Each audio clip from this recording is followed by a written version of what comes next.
They say never go to bed angry. That's the rule. But what if you're exhausted, emotional, and you're just one comment away from sleeping on the couch? Let's start talking. You're listening to the podcast where we talk about life, sports, family, and everything in between.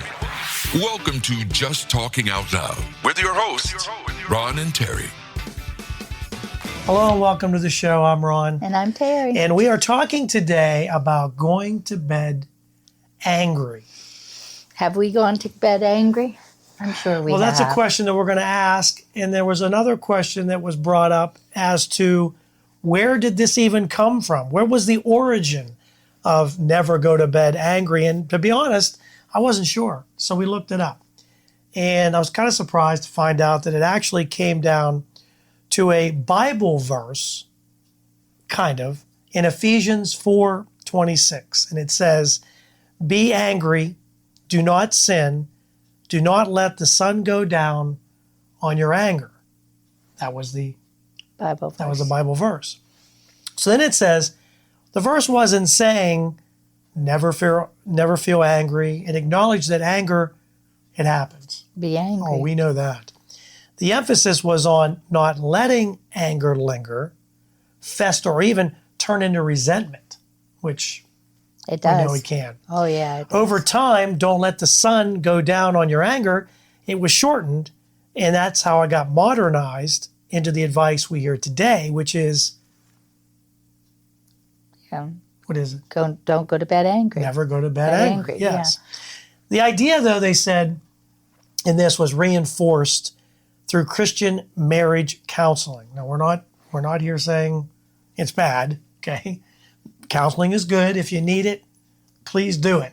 That's what we're saying. But that's where it kind of came from, where it says, it was through sermons, it was through advice literature, and especially in the 19th and the 20th century, it became very popular for relationship wisdom.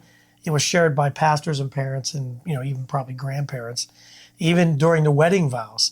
But in the mid-1900s, it was firmly embedded in Western culture. And the original meaning wasn't you must solve every argument before sleep. It was closer to don't let unresolved anger harden into bitterness. Which we have a divorce rate that's out of this world to show that it is hardening into bitterness. Even in Christian couples, there's a lot of divorce because you get bitter if you resent someone for something and you let it fester, it will turn into bitterness. And then how many are really sorry that they let it get that far and they end up divorced? I think as we over go, it, we're going to talk about some of the questions, and I think that's a good point. When you go to bed angry, or do you keep arguing and you get more angry and you say things that you wish you hadn't said, but you said? So anyway, you can't take them back.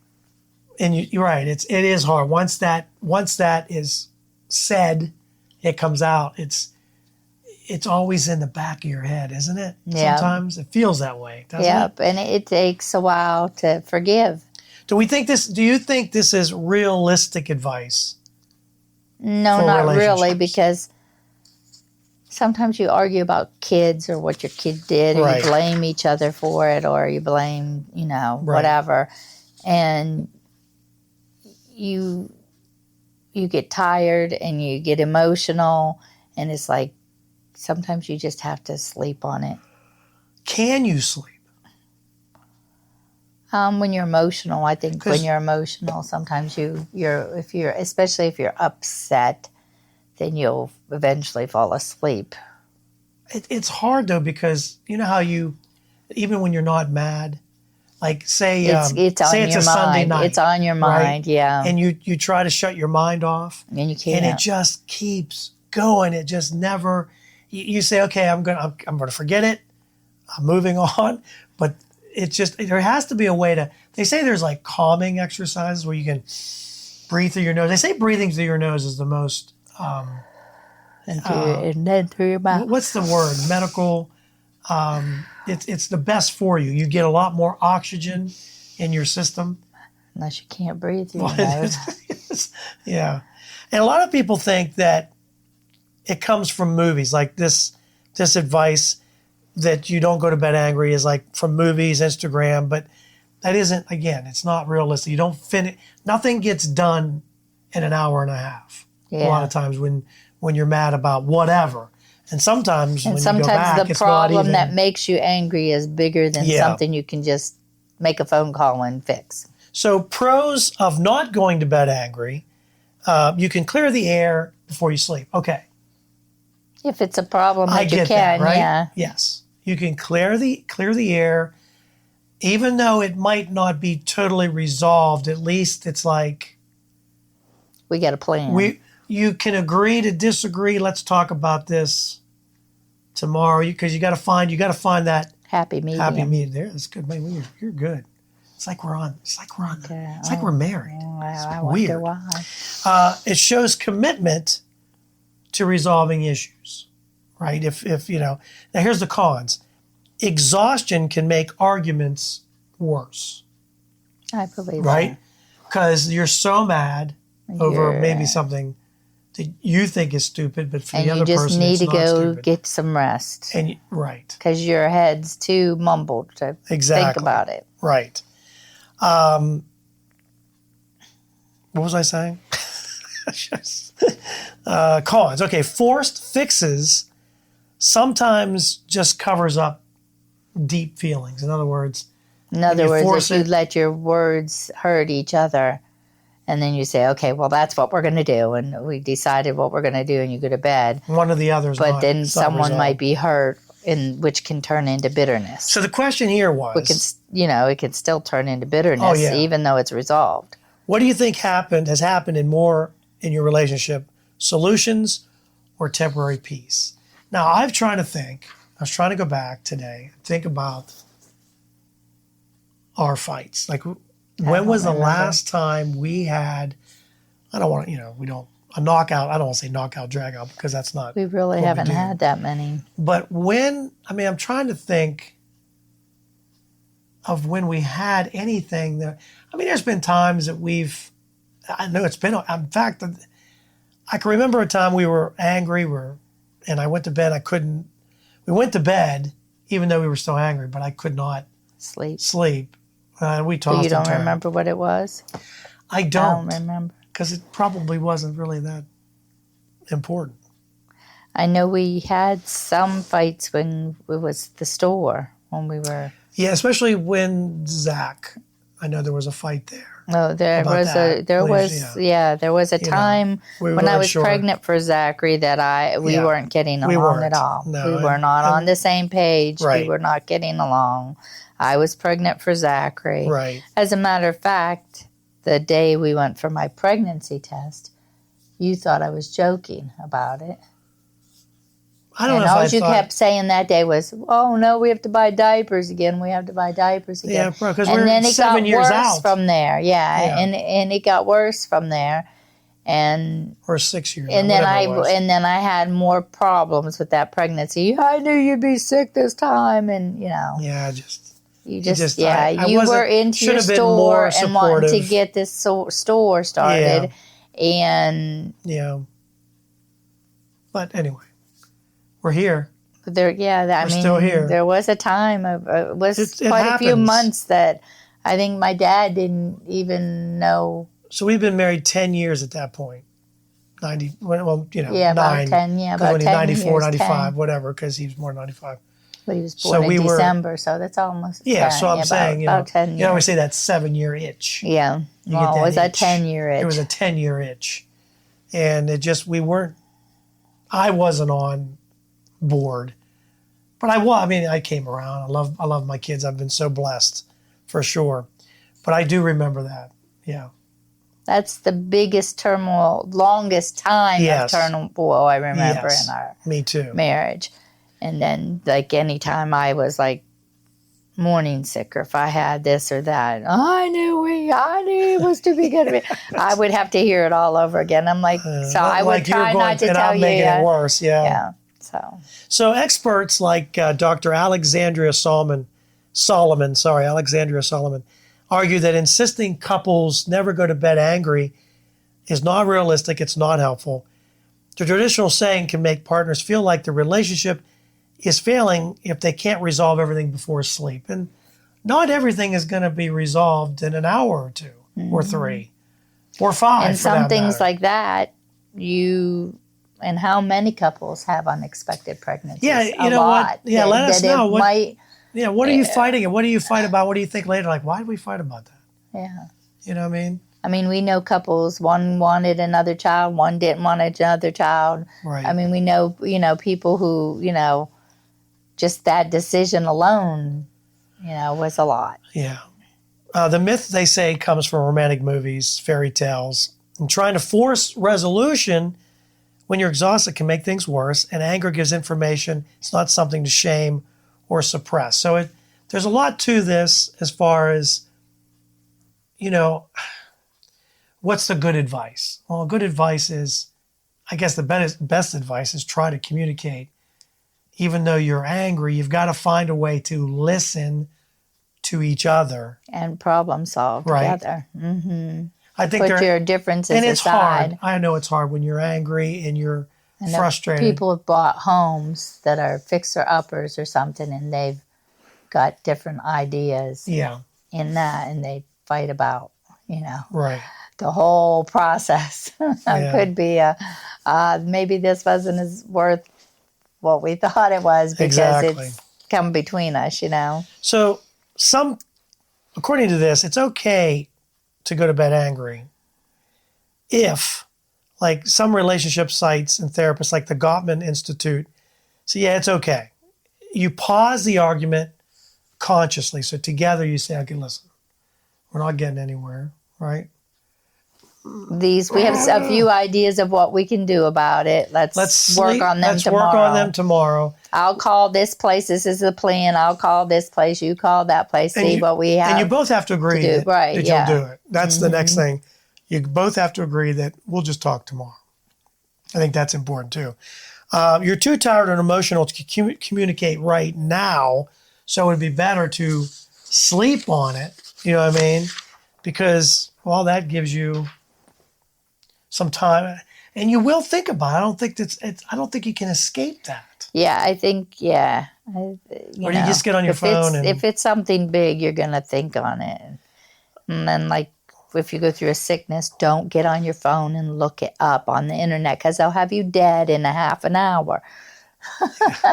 And it says, and I think this is true, if you take a break before you sleep, it can prevent saying something that you're going to regret later on. And like you said, sometimes once it comes out, depending on who it is, the other person, it might be something just sticks. It's just that one thing that maybe even. And sometimes, when you say something, and then that makes the other person bitter, like they don't care, and why should I? Yeah. So, do we have any rules set for heated conversations? Do we sleep or do we stick it out? I don't think we've had any rules set. We've had both. I know there's been other problems with kids that we stayed up until we made a decision with, what to do with a child's punishment or whatever. That is true. We negotiated, and I know other people that's practically broke them apart or did because they could not. Maybe mom was loosey-goosey and dad was a disciplinarian. Dad wanted this to stop right now. That child's not allowed to do that anymore. Mom's trying to negotiate. Well, maybe she could go, this much, not, And it's hard when it's tough. You've got different opinions on things. Yeah. Before we move on to some drawbacks to going to bed angry, we want to thank you for joining us, and also I'm going to try something different. We want you to like, share, and subscribe. Yes, we'd appreciate that. I just thought we'd do it earlier in the show rather than because we're sometimes they tune us out. Yeah, by then. Which I don't, I get it, but we'd really like if you would follow us too. And give us your comments on: do you go to bed angry?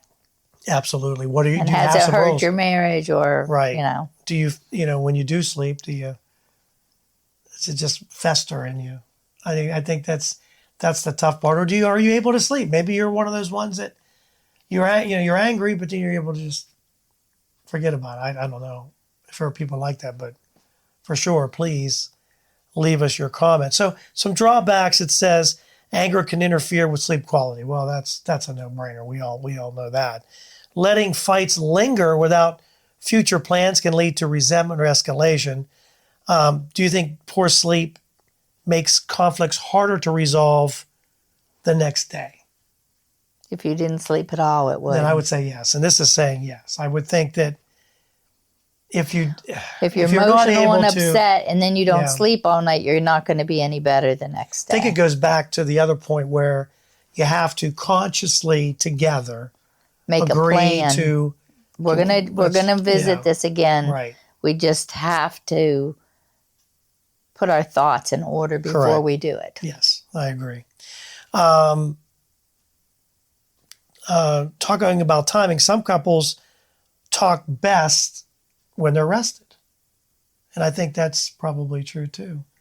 That the more, if you can get rest, of course, if you have to get up the next morning early, I'd say you are. Like you do every morning. That's tough. Well, you've been going up early too. We're up and at 'em at 5 o'clock anyway. Have you ever woken up crankier because you went to bed angry? Or felt more understanding after sleep? So the question is, have you ever felt when you cranky because you didn't sleep? Or were you able to rest and be able to kind of say, all right, maybe what was that fight about? I've usually been a good sleeper in life. Except lately. I've gotten over the fact. When I was younger. Because I have my little quirk. She has hers where she likes to, when she's in the kitchen, she has her thing. All the doors are open. All the drawers are open. And because I'm going back in there. She'll say, I'm going back in there. And a lot of times she's sitting in the chair playing on her phone and all the doors. But I have mine too, clothes on the floor or, stupid things that I get in my head that has to be done, and it doesn't have to be done. It doesn't have to be right now. But in my mind, it has to be done. I can't. Whatever he's got on his mind has to be done. It's horrible. In his time. It is right horrible. Now. I will admit that is a horrible thing to have. I have it. And I can't And I've even accused you that things are more important than people. And you have. And to a certain extent, she's right in that. Because you have to have that. I'm surprised there's a crumb on that table. And no, it's bugging me. You haven't. Yeah, it's bugging me. I'm surprised you didn't. That. Yeah. I should do it right here in the middle of the podcast, just because it is a popcorn. It's driving you. It's driving me crazy. Yeah. I know it is. This is my, when Dad built this. This was like kind of the domain that we'd all come down and watch Penguin games, Steeler games. Yeah, for whatever. years this was the. And Nathan or Ralph would be sitting right there. So this was, and so all this stuff. Because someone said to me, I think it was Tim. He said, "Boy, what happened to your man cave? There's toys everywhere, and if you could see it, there's toys everywhere." Yeah, there's toys everywhere. But that is in my head. It's like whatever, like the podcast. I want to do well. I want to have a good discussion. I try to talk to Terry. I said, what do you think about this discussion? And when I saw this, I thought this was something we could talk about, and something that maybe you are going through that you're hopefully not every night, that you find a way to a resolution to whatever it is. And if therapy is what you have to do, don't be ashamed of it. Yeah. If it works, if you find the right. Sometimes you just need a third party to. But it also has to be sometimes disconnected from you. In other words, not someone that knows either one. Yeah. Because you don't want that person to take sides. Because then you can say anything and then, Yeah. Here's some expert strategies to handle it. And said, take a conscious pause, which we said. Agree when you'll talk again. I think that's important. Set up a time. It's hard, when you have kids too, if you're fighting and you're not practicing. Especially if it's over one of the kids. Or, that too. Or, should they be allowed to do this or that? Yeah. Well, they messed up the last time you let them do something. Do we allow them again? When do we allow them again? Right. There's a lot that goes into it, because I think with kids, if we're we're talking about parenting with kids, I think the number one thing, and this is just for us, we're just parents that were not perfect by any means. Nobody's perfect. That's why I don't understand kids. I mean, nobody's perfect. We're not perfect. Nobody is perfect or the perfect parent. But I think as a parent, I know we're kind of getting off track a little bit, but as a parent, we need to be on the same page. Right. And sometimes that means... If you're not a united front, the kids will conquer you. Right. And sometimes that means me leaning into more you or vice versa, depending on finding that middle ground. We both agree, yeah, this is probably the best punishment or whatever. Yeah. For the child or whatever the situation might be. But anyway, yeah, we kind of got off there a little bit. And that usually happens anyway. We're doing a podcast. Spam. You're looking at your phone. Spam. We're going to have an argument, right? We're having an argument right now. We're starting it. It's spam right now. risk. People are going to watch us. They keep calling me and calling me. So anyway, also check in emotionally the next day. So I would have moved. How you doing? You feeling okay? Sorry I said that. Can we move on? That kind of stuff. Some people say never forcing yourself to stay up arguing is healthier. And it probably is. If you force yourself to stay up, it could make things worse. Others try to end the evening with hugs. I love you, even if you're angry. And that's not a bad advice. I've saw parents make them say they're sorry and hug each other, even though like kids are fighting. And no, that's your brother, that's your sister. Right. You gotta make up. Do you think? Did we ever? I don't think we made our kids do that. What, hug each other out? No. No, we never made them hug or. No. I mean, we might have made them say they were sorry. Yeah. Should you say? Do you think? And we'll ask you too. Comment on this. Do you think it's okay to say I love you before sleep, even if you're mad?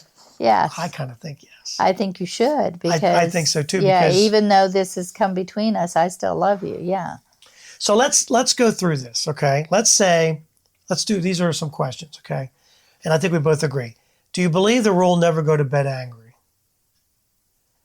I don't believe it 100%. No, I think I think for us, right? Most of the time I do believe it if it's something that can be resolved, but some problems are bigger they linger on. Some problems are bigger, and sometimes it's got more to do with than just you and you know what I mean? Yeah. Do you believe, or did you believe it more early in marriage than now? So in other words, if we think about, we've been married coming this year, be 41 years. So 41 years of marriage. So do you think early on that we probably thought about not going to bed angry? Because we're young, we're in our 20s. I got married when I was 20. Terry's the cougar in this family, even though you're only a year older. I don't know. I don't know I didn't either. really think I about didn't think about it either. I mean, we were young. I mean, the first year was just adjusting to living with someone. Yeah, I was trying to figure out how to. Yeah. How do we do it this time? And then kitchen table, you're living so room. Bad. You're so bad. And bathroom. Then do we get a chair? No chair. You're so bad. Oh, sorry. I really got off there. Who's more likely to finish the argument before bed? Now, this is a good call. If you have if you or your boyfriend, your significant other, who is more likely to finish off the argument? That's a good one because I'm more when you're angry, I just go, whatever. When we first got married, you didn't argue back at all. No, I didn't at all. You didn't at all. I shut up. I finished it up and I said, well, and that's the way it was, and we went to bed. I closed. Yes, you closed it off when we were first married. Yeah, you were not used to. I don't know if your parents just never argued or whatever. Mine fought in front of. As a matter of fact, our very first date, you came in the middle of my parents' argument. That's a great point because I never remember them. Oh, you know what? Just a couple times. One fight that I remember, and if Mom's watching, maybe she'll remember. He was going to go to the track. Gambling. To gamble. And it wasn't an argument as much as it was. An ultimatum. Yeah, it was like, You don't need to be doing this. Do you understand what, And then when he came back, he never went again. So I do remember that one, but it was more or less she told him, you pick your family or you pick gambling because we don't have enough money for you to gamble so much away after you pay. My dad did that once too. My dad, before I was born, Mom said, gambled a whole paycheck away. He never ever did it again because she had no money for, like, they were, That's, the casino, there are people sit there all day. But anyway, we're not getting into that. Have you ever stayed up late arguing just because you felt you had to? No. I don't think so. I don't Let us know in the comments. Have you ever stayed up to actually fix the problem? You got to a point where, okay, well, it sounds like, we got a resolution. I don't remember that. I don't remember that either. Have you ever gone to bed mad and woke up realizing it really wasn't that serious of a problem? That we made a bigger deal out of it than more it likely, was. Yes. Yeah, we probably have done that. So what's the pettiest thing that we've ever gone to bed over mad over? Do you remember?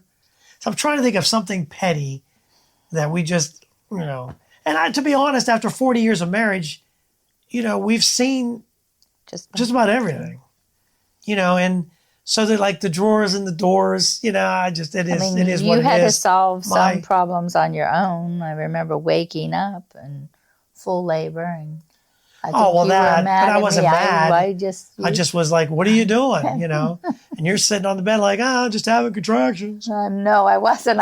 You were already for label. I was denying. You were denying. I was like, I'm not having it. You can't make me. What was something petty that you was mad at in bed? What do you sleep better or worse when you're angry? Who gives it in first? Those are just some of the things that you need to give us some comments on. And do you say I love you even if even if it's not? You could always have a sex grudge match. Oh, there's nothing better than angry sex. I mean, that's the best. I mean, it's rough and ready, and I wouldn't know, but I've heard. So you want to start a podcast. Maybe you're listening to the show today and you're thinking to yourself, boy, that would be fun. And I have a lot of things I want to talk about. Maybe today is the day. Maybe you're looking for a new marketing channel, or you have a message that you'd like to share with the world, or you just think it would be fun to have a talk show. Now, it is a lot of fun just talking to your friends. Maybe you have ideas about sports, life, or whatever your passion is. Today's the day. Podcasting is easy, it's inexpensive, and it's a fun way to expand your reach online. And where should you go? Buzzsprout. It's hands down the easiest, and it's the best way to launch, promote, and track your podcast. And your show, believe it or not, can be online and listed in all the major podcast directories in minutes, like Apple Podcasts, Spotify, Google Podcast, and you wouldn't believe how many more there are. And they make it simple to join all of them. Podcasting is not hard when you have the right partners, and Buzzsprout is the team to join. They are passionate about your success. You can join over 1,000 podcasters already using Buzzsprout. We're one of them. We've been on Buzzsprout from the beginning, and I'm so glad I joined up. I had a little bit of an issue, emailed a customer service rep, and they got back to me within 5 minutes, and they had me calm down. It wasn't that hard, and what I was doing was my fault.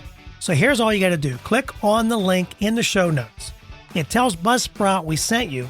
You can support our show, and if you get a paid plan, you get a $20 gift certificate from Amazon. Now, here's some other things that Buzzsprout provides. Like, you get a great looking podcast website. Now, a lot of people think, I got to get a website, got to pay for that. No, you don't. They provide it for you. Also, they have audio players. Maybe you have a website, and all you want to do is promote your show on your own website. You can do that with their audio players, and you can also drop it into other websites and on Facebook or Twitter, and they help you do it all. Believe me, Buzzsprout is the way to go. They've helped me immensely, and I've had a lot of fun doing it. So maybe today is a day for you to start your podcast. And if you do, check out the link below in the show notes and get a $20 Amazon gift card. All right, so let's finish up the show with, we're being angry. So this would make you angry. They shared this on Reddit. a husband and the lady's saying her husband and her. Let's show this again. All right. 3, 2, 1. So we'll finish up the show with this. This was shared on Reddit. If you're talking about being mad at someone, you could be mad at this guy.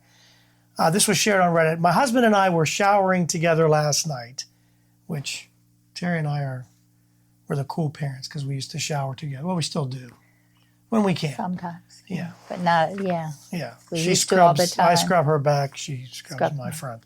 All right. So they were showering, and out of nowhere, the husband says, "How much toilet paper do you use when you go to the bathroom?" And she says, "I don't know. I've never counted." He said he does count his every time. So now she needs to know how many squares she uses. I mean, can you imagine having to count your squares? And women are different. Our anatomy is different. One and a two. We have more problems. There's monthly things that, you know, you got to wrap that stuff up good. Yeah, you don't want to just leave it out there for everyone to see. What if you're in the middle of a squirting process and you run out of 2 squares because it only gives you 2 for, well, whatever. Okay, so that's just, it made me kind of grossed out there a little bit. So he counts the squares. So she says, does everybody do this? Count the squares. And of course, people always have some type of response. One guy says, my wife uses toilet paper like she's a ribbon dancer during a gymnastics floor routine. I have never known anyone to use this much paper. She makes a real production of going, waving it in there, Or roll that baby up real good. When you roll, when you roll it out, Today I was in a public restroom, and whenever I pulled the thing, it went really, but it made a noise too. Like it was like oh, it was winding up. Yeah. Well, at least you had some. Yeah. Well, you check before you sit down. Exactly. One guy said, I don't worry about it. As far as I'm concerned, if you're going to be cheap, toilet paper isn't one of those things to be cheap. You should be cheap about. That's true. It's freaking toilet paper. This person said it made him think of an episode of Extreme Cheapskates where the husband would only allow a number of squares, depending if it was 1 or 2, and the wife and kids had to stick to it. Well, it doesn't always. Yeah, he must not do the laundry. Because if you don't have enough, you want stains in all the underwear. You're reaching for the Reader's Digest if you're at my mom's house or the newspaper. Yeah, but that's all you got. And not that she doesn't. Who wants the tracks in your underwear? I would rather use extra toilet paper and not do. I want to make sure Mom knows. You don't count the toilet paper. I get it. Someone commented on that comment. I would lie to him. When I had to go 1, I'd tell him it's 2, so that way you could save up more toilet paper the next time, which is not a bad idea. But you got to remember where it is so that you can use it in case there's an emergency. Yeah, not put it in your laundry. Right, not put it in the laundry. We have a bad problem with Kleenex in our pockets in the laundry. That is one thing that irks us. It just, you think you checked all the and pockets. You get it out and it's got all kinds of Kleenex on it. Not toilet shredded paper, up, Kleenex. We put a Kleenex in our pocket because I'm always got a runny nose. So irritating. Wiping kids' noses or whatever. Just when you think you've checked everything. Yeah. So anyway, this guy counts toilet paper. Is that something you do in your house? Are you allowed 1 square or 2, depending on what you did? I mean, is it a 1? It's 1 square. If it's a 2, it's 2 squares. 2 squares is not enough. I don't think so. If you look at how big the squares are, they're not very big compared to a Kleenex. Then you don't know if they buy a 1-ply or 2-ply. That's true. The 1-ply is like using sandpaper. Yeah, it's like doing like nothing. The next thing you know, your fingers are wiping. Two squares of 1-ply is like having nothing at all. And you know it happens because whenever you're wiping, it goes through and you're like, it's in my fingernail. Yuck, that's gross. That's so gross. You got to really scrub and then you got to sniff it to make sure there's not still any in there. That's gross. That's why I always say, Terry, smell my hand. That's why you wash your hands after you go to the bathroom. Exactly. Well, thank you so much for listening and watching. Don't forget to like, subscribe, and share. Yes, we'd appreciate that. Follow us on Facebook or X at Just Talking Out Loud. And thanks so much for listening to our banter. We are out. Have a great week. Thank you for listening. We hope you enjoyed today's show.